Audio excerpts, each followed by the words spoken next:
Bueno, un saludo para ustedes, mis lectores y comentaristas.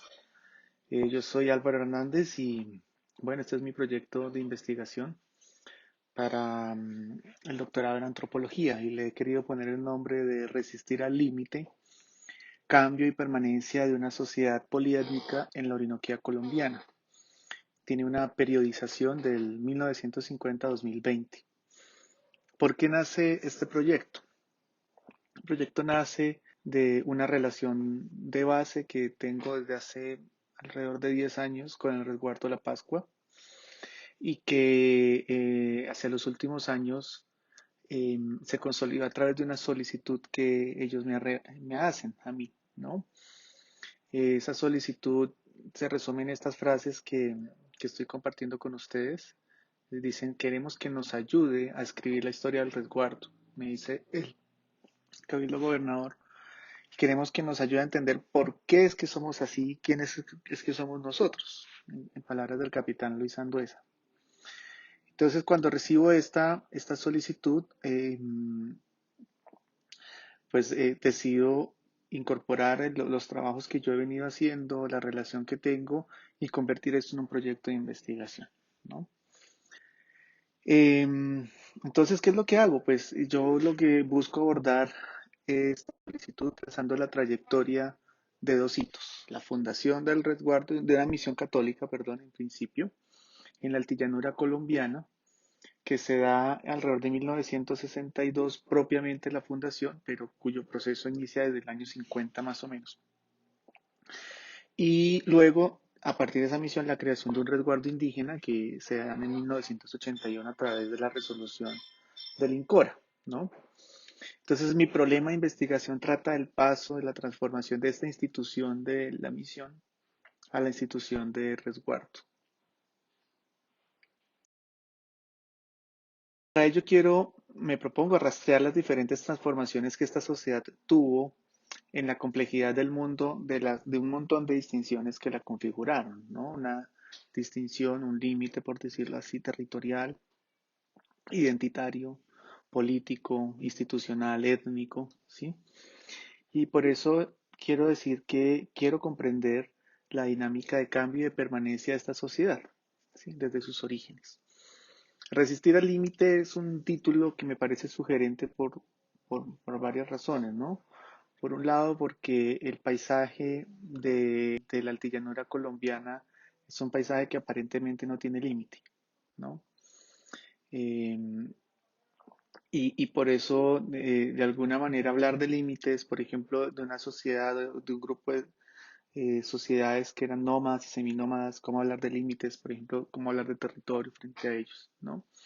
Cómo pensarlo en los otros límites que imponen las interpelaciones identitarias, ¿no?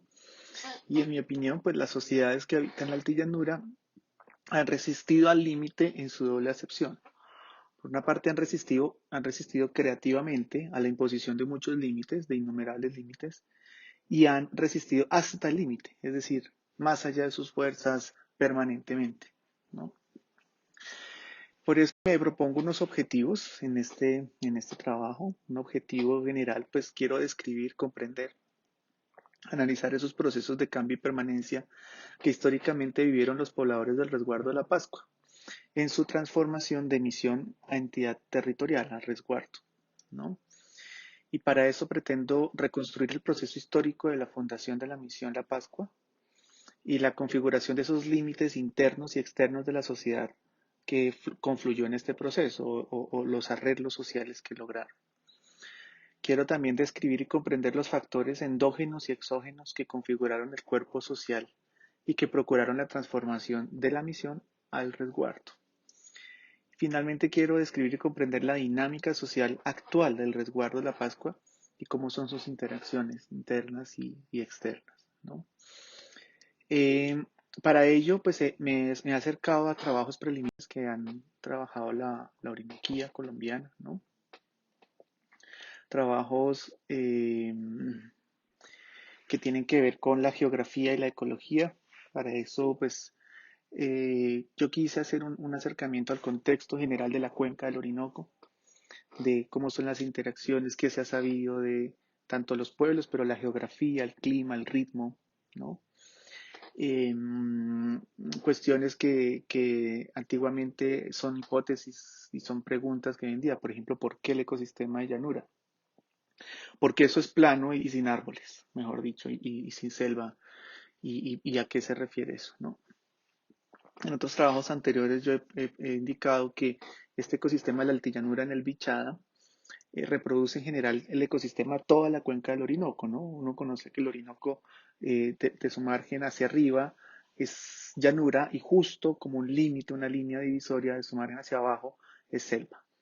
Pues bien, en el departamento del Bichada, que está cruzado en la mitad por el río Bichada, pues de ese río para arriba es llanura y el río para abajo es selva. Reproduce ese ecosistema de una manera muy particular, ¿no?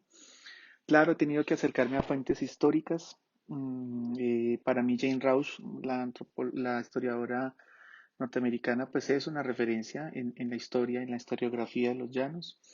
Ella utiliza mucho el concepto de frontera que yo luego voy a trabajar con él y lo toma de Frederick Turner y de Walter Webb, justamente pues por todo lo que ha implicado la colonización del oeste norteamericano, ¿no? Me interesa temas como la situación colonial periférica que utiliza Silvia Vidal, que la ha hablado, y obviamente en las misiones todo el tema de lo que ha pasado con los jesuitas, las crónicas orinoquenses y ya temas más recientes que utiliza el profesor Javier Gómez con sus trabajos sobre el Bichá, en particular sobre los llanos en general, ¿no? Y esto me ha permitido, bueno, hay muchísimas cosas que ustedes podrán entender, me interesará saber, ¿no? La fundación del resguardo coincide con la época de las guerrillas liberales, Guadalupe Salcedo, es decir, hay una serie de cosas que son muy interesantes, pero pues lamentablemente el tiempo es escaso y me tengo que enfocar. Y en los temas de historia, etnohistoria y etnología, pues todos sabemos que la pareja de los Morey, Robert y Nancy, pues son la referencia, ¿no? Y ellos abordan temas de etnohistoria, de ecología humana, de incluso lingüística, hacen de alguna manera una cuestión monográfica que vale la pena mirar. Y sobre todo me interesa de ese trabajo de los Morey y cómo ellos analizan las interacciones étnicas, las cuestiones comerciales que realizan, ¿no? Francisco Ortiz, que fue director del Departamento de Antropología, también es un referente muy importante en este trabajo, ¿no? Y para ello, pues, me he acercado mucho a estos trabajos que hace Ortiz y que también hablan de las relaciones interétnicas, que es algo muy particular para entender en esta región. Y por supuesto, Francisco Queixalos, pues digamos, es un lingüista que se ha dedicado a la lengua sicuani, que es la que yo voy a aprender, que de alguna manera estoy aprendiendo ya. Y pues digamos, ha sido un trabajo impresionante el que ha sido Queixalos, ¿no? Rosalba Jiménez, tengo otros referentes también para el tema lingüístico, ¿no? Entonces, estos como los antecedentes, quienes han trabajado allá, que me han permitido decir, pues, que hace falta bastante investigación en esta región, en estos pueblos, que desde hace muchos años, décadas, no se han emprendido trabajos, digamos, de considerable amplitud y magnitud, y por eso me parece importante hacerlos, ¿no? Nuestro Bien, entonces, pues mis referentes conceptuales parten de la base de que me enmarco en la antropología histórica. Es un trabajo de antropología histórica lo que quiero hacer y por supuesto Eric Wolf en Europa y la gente sin historia es un referente. Quisiera hablar de filosofía de la historia, por supuesto, pero pues por ahora Marshall Sanis en las Islas de la Historia lo que hace. El trabajo de unos etnohistoriadores recientes que me hablan, por ejemplo, de cómo la etnohistoria nace en Estados Unidos casi con la Indian Claim Commission, que es estos reclamos de tierras que hace la gente, que es justamente para lo cual me está pidiendo el resguardo que yo escriba. La solicitud de escribir la historia tiene que ver con lograr demostrar sus asentamientos para un litigio de 5.000 hectáreas en el cual ellos se encuentran. Tengo el trabajo de Bart, por ejemplo, que es muy importante para mí, es un texto eh, clave y por supuesto entonces en ese mismo sentido el trabajo de Cardoso Oliveira es muy importante para mí Y finalmente, pues un trabajo muy reciente que he visto de Giovanna Micarelli, pues que también me parece muy interesante como en el trabajo que ha hecho sobre estos pueblos. En Fronteras, Límites e Identidades, pues tengo este trabajo de Alejandro Grinson, de nuevo, de Frederick Barth, de Cardoso Oliveira, que me parece importante para trabajar los temas de identidad, de Ansing, pues con sus temas de fricción, que es un término que a propósito acuña es Cardoso Oliveira. Y bueno, tenemos el tema de las resistencias, actores, redes, hablar de la agencia de la gente. Para mí es importante y yo creo que he tenido algunas intuiciones metodológicas, sobre todo con Cherry Horner, con James Scott, por supuesto, las armas de los débiles, como las formas cotidianas de la resistencia.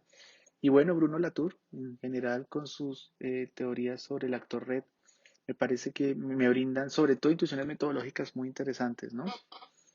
Y esto es un trabajo, con mi tutor decíamos siempre que esté antropología política o antropología histórica, y bueno, pues es un trabajo de antropología histórica, pero pues pretende mirar dos instituciones, y en esto yo quisiera decir que eh, pues lamentablemente no hay estudios, por lo menos en lo que yo he averiguado sistemáticamente sobre este tema, mientras que para el Medio Orinoco, mientras que en el Alto Orinoco sí hay un considerable eh, corpus de estudios, y en específico en antropología política, en lo que pasa con los sistemas del Alto Río Negro y, y ese sistema que se conforma interétnico, poliétnico, me parece muy interesante para mí y sirve de referencia, especialmente porque tiene una zona de influencia arawak que llega hasta incluso la altillanura llega al resguardo de la Pascua. Hay pueblos, hay familias Piapoco de la gran familia arawak que están ahí. Bueno, son trabajos de referencia que por lo menos me ayudan a contrastar, ¿no? La metodología. Esto ha sido como el aspecto eh, que por un lado es como que todos sabemos cómo hacerlo, pero que nos cuesta explicitarlo y que de alguna manera con, con el mismo seno de la solicitud que me realizan, ¿no? Esto fue una reunión justo hace un año. Estaba yo en el resguardo y estábamos viendo con todos cómo hacer una especie de cronología, ¿no? Más adelante voy a hablar de eso. Y pues cuando yo voy, el resguardo me entrega en una USB organizado por carpetas una serie de videos, relatos de recopilaciones de dicha historia.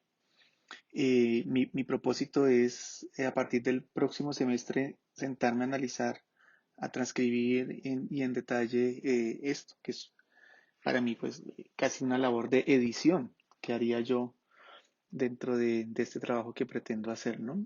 Entonces, con estos materiales que igual pues he revisado de una manera, si se puede decir, superficial, he construido una especie de cronología inicial que me permita orientarme en el espacio que quiero hacer, que está acá, y pensar una metodología que va a incluir en el próximo año un trabajo de campo durante un año. Voy a vivir un año en el resguardo y entre otras cosas, pues me voy a dedicar al aprendizaje de la lengua también, ¿no?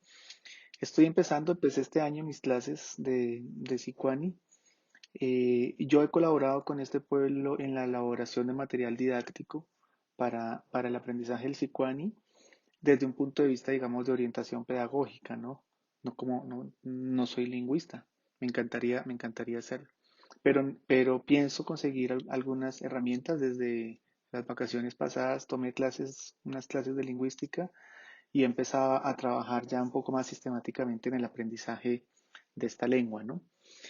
Y pues un poco he organizado la metodología de manera muy general en estos tres grandes momentos de mi investigación, que es entender qué fue la misión, cuál fue la transición de la misión al resguardo y finalmente cómo está el resguardo actualmente, ¿no? Quiero hacer un trabajo de archivo modesto, si se quiere así, de historia oral, que para levantar los testimonios de cómo llegó el misionero Teodoro Weignen, cómo se configuró la misión, de qué hablaba. Aquí he encontrado, por ejemplo, temas de etnografía digital. Se armó un grupo de Facebook sobre la misión y ha habido gente de la primavera aportando, recordando historias, así que pues le he hecho el seguimiento a esto.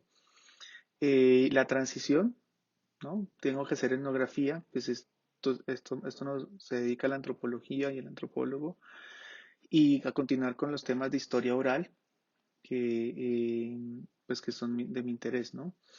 Y pues finalmente, continuando ya el trabajo de etnografía, pues un trabajo participativo porque el resguardo quiere usarme como una herramienta para ayudar a avanzar en unos temas administrativos de autonomía territorial conforme al decreto 1953.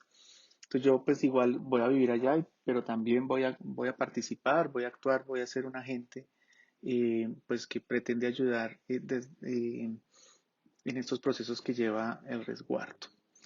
Así que pues muchas gracias por escucharme y voy a quedar muy atento a todos sus comentarios.